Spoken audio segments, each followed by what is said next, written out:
Après une année 2022, vous vous en souvenez, qui a été mouvementée dans un contexte de hausse massive et historique des taux, on a cette année, en 2023, un rebond très net des performances des obligations à haut rendement, et notamment dans la gamme Quorum, puisque les performances des fonds oscillent entre 4 et 6% depuis le début de l'année, donc un vrai et net rebond des performances.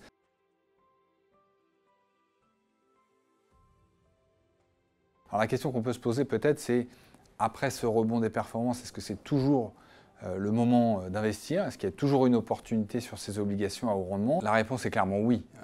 Oui, pour plusieurs raisons. La première, c'est qu'on a un contexte macroéconomique qui, sans être parfait, est quand même plus stable, offre plus de visibilité. Je pense notamment à la bonne résistance des économies occidentales, à l'inflation qui a quand même bien reflué, et les taux qui, certes, sont toujours très élevés, mais semblent avoir atteint un point haut. Ça, c'est le premier élément. Le deuxième élément, probablement le plus important, c'est qu'on a toujours un niveau de rendement extraordinairement et historiquement élevé sur les obligations au rendement européennes. On a un rendement aujourd'hui supérieur à 7,5%, quelque chose qu'on n'a pas connu depuis 2011.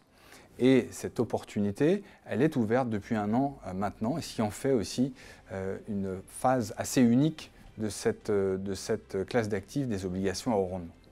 Dernier élément enfin, très important aussi, c'est certes un rendement très élevé, mais pour une qualité d'entreprise de très très grande solidité. C'est-à-dire qu'on prête de l'argent en tant qu'investisseur obligataire, on confie l'épargne que vous nous confiez, on l'investit en prêtant à des entreprises. Ces entreprises aujourd'hui, depuis plusieurs trimestres maintenant, ont démontré une vraie solidité, une vraie capacité d'adaptation à cet environnement inflationniste. Elles ont des liquidités à leur bilan, elles ont peu d'échéances de dette à rembourser à court terme, et donc on a la conviction qu'on aura des taux de défaillance d'entreprise qui vont rester faibles dans les années à venir.